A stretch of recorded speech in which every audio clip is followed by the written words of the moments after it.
wabarakatuh. Nama saya Bin Mahfud, NIM E1501. Di sini saya akan menjelaskan tentang proposal dari kelompok kami, yaitu kelompok 1.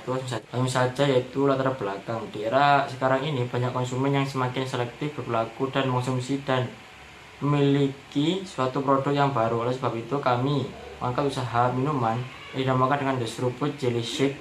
Minuman ini adalah minuman segar dan kekinian. Banyak kalangan sekarang ini membeli atau mengonsumsi makanan dan minuman yang lebih menarik. Bahan-bahannya juga mudah dapatkan di pasaran. Minuman seruput jelly ini memiliki 3 varian rasa, yaitu rasa coklat, cincau, dan fantasi. Tujuan dari pembuatan usaha ini tidak lain untuk menghasilkan keuntungan dan pendapatan, juga untuk menumbuhkan dan meningkatkan keterampilan dan ide-ide dalam berwirausaha. Perkenalkan, nama saya Ita Kurniawati, NIM E20193105. Di sini saya sebagai pemateri kedua akan menjelaskan tentang manfaat pembuatan proposal. Manfaat dari pembuatan proposal ini yaitu yang pertama, untuk menguji strategi pemasaran dan hasil yang diharapkan oleh wirausaha. Yang kedua, untuk memberikan ide atau peluang usaha bagi mahasiswa atau wirausaha. Yang ketiga, menguji strategi yang diharapkan dari sudut pandang pihak lain. Dan yang terakhir yaitu sebagai alat komunikasi untuk meningkatkan keberhasilan wirausaha. Baik, selanjutnya perkenalkan, nama saya Badriya Nurul Hidayati, NIM E20193109. Di sini saya akan menyampaikan apa itu tujuan dari penyusunan proposal. Nah, tujuan penyusunan proposal terdapat 6 tujuan. Yang pertama yaitu untuk memenuhi tugas mata kuliah kewirausahaan. Yang kedua, untuk melatih jiwa kemanusiaan dan memberikan ide peluang bagi mahasiswa maupun orang lain yang ingin berwirausaha. Kemudian yang ketiga yaitu untuk menumbuhkan kreativitas mahasiswa untuk menciptakan inovasi produk baru. Kemudian yang keempat, untuk menambah semangat jiwa kewirausahaan dan pengalaman mahasiswa dalam berwirausaha. Kemudian yang kelima, untuk melatih agar mahasiswa menjadi lebih baik dalam berwirausaha. Kemudian tujuan yang terakhir yaitu untuk mendapatkan penghasilan dan keuntungan atau yang disebut laba. Saya Dinzirmi Wulandari, NIM E20193116. Di sini saya akan menjelaskan tentang pengertian dari The Seruput Jelly Shake. Nah, The Seruput Jelly Shake itu sendiri yaitu nama yang dibuat atau diciptakan oleh kelompok kami sendiri, yaitu kelompok 2. Di sini, The Seruput Jelly Shake ini adalah minuman segar dan kekinian yang dibuat dengan cara yang baru dan modern. Nah, dari cara pembuatannya dan pengemasannya pun juga unik. Di sini ada bahan-bahan utama atau komposisi utama atau bahan dasar pembuatan The Seruput Jelly Shake ini. Yang pertama ada Nutrijel, santan, Fanta, gula pasir, susu kental manis, dan biji selasi. The Seruput Jelly Shake ini minuman dengan rasa-rasa yang sangat unik, di mana dalam The Seruput Jelly Shake ini ada isian Nutrijel, biji selasi, dan juga ditambah dengan adanya susu, santan, dan Fanta yang akan menambah rasa dari The Seruput Jelly Shake ini menjadi unik dan segar. Nah, The Seruput Jelly Shake ini bisa kita konsumsi setiap saat, setiap waktu, dan setiap hari pun bisa kita nikmati karena tidak mengandung bahan-bahan pengawet. Nah, ada 3 varian rasa dalam The Seruput Jelly Shake ini. Yang pertama ada rasa cincau, yang kedua ada coklat, dan yang ketiga ada fantasi. Nah, untuk harganya sendiri, The Seruput Jelly Shake ini kita bandrol dengan harga 12.000 per botol atau per piece, dengan berat bersih 330 ml. Nah, di sini The Seruput Jelly Shake ini hanya bisa tahan selama 2 hari saja dalam suhu ruangan. Jikalau ingin lebih tahan lama lagi, bisa disimpan dalam lemari es. Nah, mungkin itu saja yang bisa saya sampaikan. Terima kasih. Saya Anik Nuzulur Rohmah, NIM E20193117. Di sini saya sebagai pemateri kelima akan menjelaskan bagaimana proses pembuatan dari The Seruput Jelly Shake. Adapun bahan baku yang diperlukan dalam pembuatan deseruput jelly shakes ini.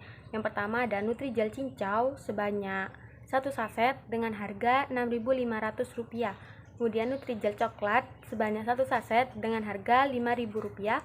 Lalu Nutrijel kelapa sebanyak 1 saset dengan harga Rp4.000. Susu kental manis sebanyak 5 saset dengan harga Rp1.300 per saset. Kemudian biji selasih dengan sebanyak 1/4 kg dengan harga Rp2.000. Lalu santan sebanyak 1 saset dengan harga Rp3.000. Lalu gula pasir sebanyak 1 kg dengan harga Rp12.000. Lalu Milo sebanyak 4 saset dengan harga Rp2.000 per saset. Kemudian Good Day Cappuccino sebanyak 4 saset dengan harga Rp2.000 per saset. Lalu Fanta sebanyak 1 botol dengan harga Rp9.000. Kemudian botol plastik sebanyak 10 unit dengan harga Rp1.300 per unit. Nah, lalu air dan total biaya untuk bahan baku yakni sebesar Rp77.000. Selanjutnya perlengkapan dan peralatan. Perlengkapan dan peralatan yang dibutuhkan dalam pembuatan deseruput jelly shakes ini yakni cetak stiker sebanyak 1 lembar dengan harga Rp10.000. Nah, total biaya untuk perlengkapan dan peralatannya yaitu sebesar Rp10.000. Untuk peralatan yang diperlukan dalam pembuatan deseruput jelly shakes ini yaitu kompor, panci, pisau, sendok, gelas, parutan keju, dan teko plastik. Kemudian ada biaya lain-lain seperti transportasi sebesar Rp10.000 dan gas LPG sebesar Rp18.000. Jadi total biaya lain-lain sebesar Rp28.000. Nama saya Siti Rafiko Aprilia, NIM E 2019-3119. Di sini saya akan menjelaskan tentang rincian perlengkapan dan peralatan yang dibutuhkan dalam membuat deseruput jelly shake. Yang pertama yaitu ada perlengkapan. Dalam perlengkapan ini terdapat stiker yang digunakan untuk ditempel pada botol. Jumlah yang dibutuhkan yaitu 1 lembar dengan harga satuan yaitu Rp10.000. Selanjutnya yaitu lain-lain. Dalam lain-lain ini terdapat transportasi yaitu Rp10.000 dan gas LPG yaitu Rp18.000 dengan total Rp28.000. Selanjutnya yaitu ada peralatan. Dalam peralatan ini yang dibutuhkan yaitu kompor, panci, pisau, sendok, gelas, parut keju, dan teko plastik. Selanjutnya yaitu cara membuat. Step pertama, pembuatan jelly. Pertama-tama kita harus siapkan serbuk jelly dan masukkan ke dalam panci. Yang kedua, masukkan air dan gula ke dalam panci. Yang ketiga, aduk hingga merata. Yang keempat, taruh di atas kompor dan nyalakan api, masak hingga mendidih. Yang kelima, jika sudah mendidih, pindahkan ke dalam wadah baskom atau loyang untuk didinginkan. Yang terakhir yaitu yang keenam, setelah dingin dan mengeras, serut atau potong jelly sesuai keinginan. Saya Milatul Maufiro, NIM E 2019-3125. Di sini saya akan menjelaskan cara pembuatan step kedua dan ketiga. Step kedua yaitu pembuatan minuman perasa jelly. Yang pertama, tuang perasa minuman ke dalam teko. Kemudian tambahkan air secukupnya dan siapkan baskom, kemudian isi air dan tuangkan biji selasih.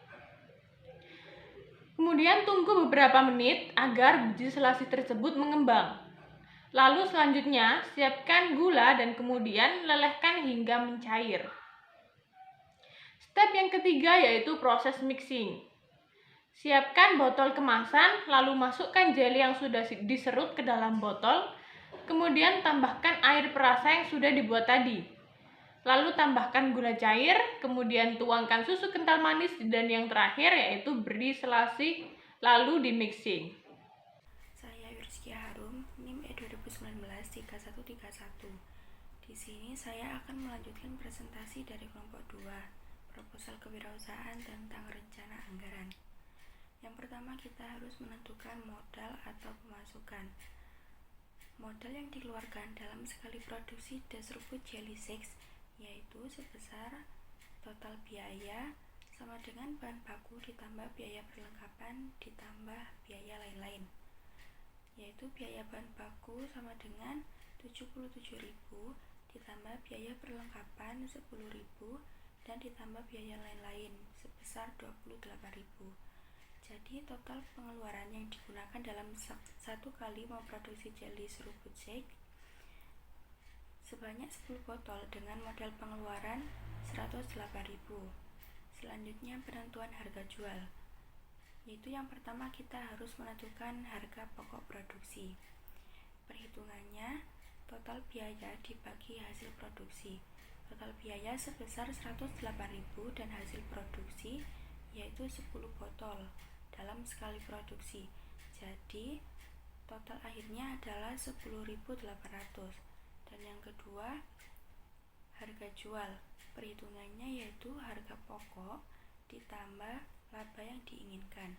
Harga pokoknya adalah 10.800 dan ditambah 1.200 yaitu sebesar 12.000. Jadi harga jualnya adalah 12.000. Selanjutnya kita harus memperhitungkan laba rugi. Yang pertama, laba. Cara perhitungannya adalah hasil produksi dikali harga jual dikurangi modal. Hasil produksi yaitu 10 botol dan dikali harga jual yaitu sebesar 12.000 lalu dikurangi 108.000. Jadi totalnya 120.000 dikurangi 108.000 sama dengan 12.000 laba. Dan selanjutnya persentase laba sama dengan perhitungannya laba dibagi modal dikali 100%, yaitu labanya sebesar 12.000 dan modalnya adalah 108.000 dikali 100%. Jadi presentasi laba bersih yang didapat dalam satu kali produksi yaitu 0,1. Kenalkan, nama saya Diana Hurida, NIM E 2019-3140, Program Studi Akuntansi Syariah 3. Di sini saya sebagai anggota dari kelompok 2 ingin menjelaskan tentang strategi pemasaran dari produk The Seruput Jelly Shake. Karena tempat wirausaha kami berada di rumah, maka dari itu target pemasaran kami adalah orang-orang di sekitar rumah seperti orang tua dan juga anak-anak. Selain itu, kami juga menggunakan media sosial untuk target pemasaran kami melalui status WhatsApp, feed, dan story Instagram. Karena dengan tren penggunaan internet yang meningkat dan juga pengguna media sosial yang makin banyak, maka hal ini juga bisa menjadi peluang dalam target pemasaran kami. Dan dengan desain yang menarik juga bisa membuat konsumen lebih tertarik untuk membeli produk kami. Perkenalkan, saya Imam Zainuri, NIM E 2019-3145. Di sini saya sebagai pemateri kedua dari kelompok kewirausahaan akan menjelaskan mengenai analisis SWOT dari minuman di seruput jelly. Di mana yang pertama yaitu mengenai kekuatan. Mana kekuatan dari minuman di seruput jelly ini memiliki beberapa. Yang pertama yaitu saat ini milenial itu menyukai produk-produk baru, sehingga di seruput jelly ini menjanjikan bagi usaha kita karena produk yang baru itu lebih disukai oleh kaum milenial. Yang kedua yaitu dari segi harga bahan baku yang tergolong lebih rendah sehingga membuat produk dengan harga yang terjangkau. Produk yang kita buat ini sangat tersedia di pasar dan juga mudah didapat di pasar serta harga yang lumayan terjangkau. Yang ketiga yaitu menjadi minuman yang segar, dimana minuman yang segar ini sudah tentu memberikan manfaat bagi kita pada siang maupun di malam hari dalam keadaan haus. Yang keempat yaitu memiliki kemasan dan juga berbagai varian rasa yang kita hadirkan, dimana produk ini memiliki beberapa varian. Yang pertama yaitu varian coklat dan juga varian stroberi, serta kemasan yang kita munculkan itu kemasan yang baru sehingga beda dengan yang lainnya yang dapat memberikan minat pasar terhadap produk yang kita jual ini. Yang kelima yaitu menyehatkan karena tidak mengandung bahan pengawet.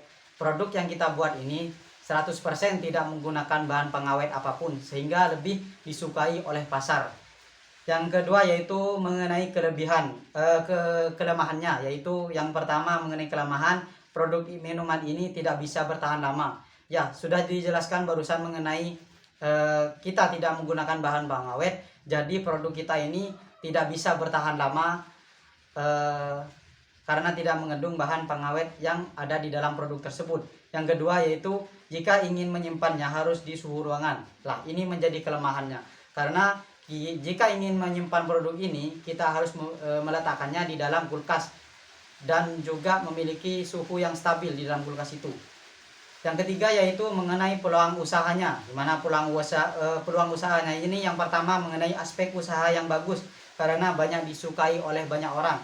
Tentu saja milenial menyukai produk-produk baru sehingga produk diseruput jelly ini sangatlah menjanjikan bagi kita seorang pengusaha. Yang kedua yaitu proses produksinya yang mudah. Tentu saja produk yang kita produksi ini sangat mudah kita olah dari bahan-bahan yang kita beli di pasar. Yang ketiga yaitu olahan minuman ini didesain dengan kemasan yang menarik sehingga menjadikan peluang usaha yang sangat menjanjikan serta suka didesain sendiri oleh kita.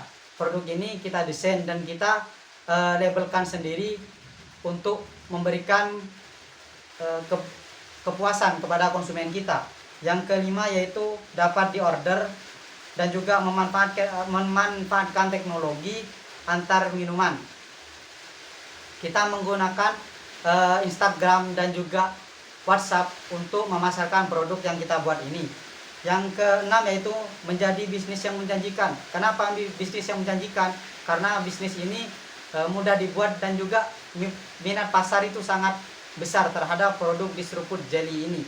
Yang ketujuh yaitu menggunakan bahan alami, jadi lebih disukai oleh semua kalangan. Jelas produk kita tidak menggunakan bahan pengawet, jadi lebih menyehatkan bagi tubuh, lebih diterima oleh masyarakat karena masyarakat bukan hanya menikmati tentang enaknya, tapi lebih ke kesehatan bagi tubuh konsumen dan juga masyarakat. Yang keempat mengenai ancaman, mana ancaman yang pertama yaitu produk dan usaha kita ini lebih mudah ditiru. Kenapa? Karena banyak produk-produk yang baru yang bermunculan dengan nama yang berbeda tetapi dengan rasa dan juga varian yang sama. Yang kedua yaitu munculnya pesaing-pesaing baru dengan produk minuman varian yang lebih unggul.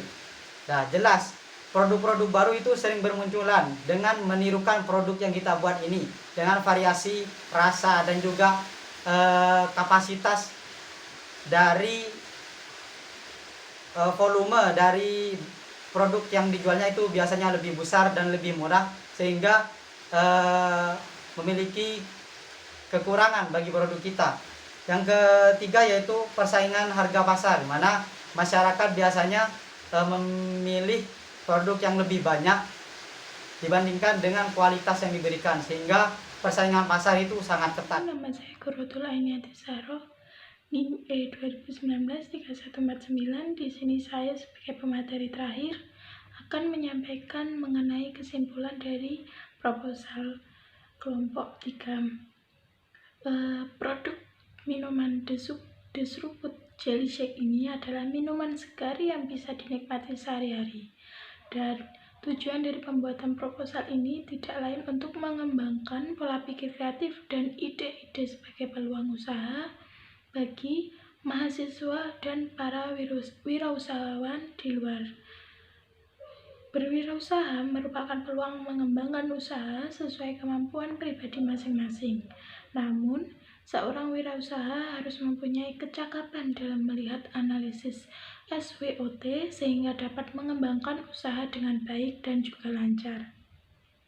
Tidak menimbulkan kegagalan produksi di tengah jalan, maka seorang wirausaha harus merencanakan usaha semaksimal mungkin.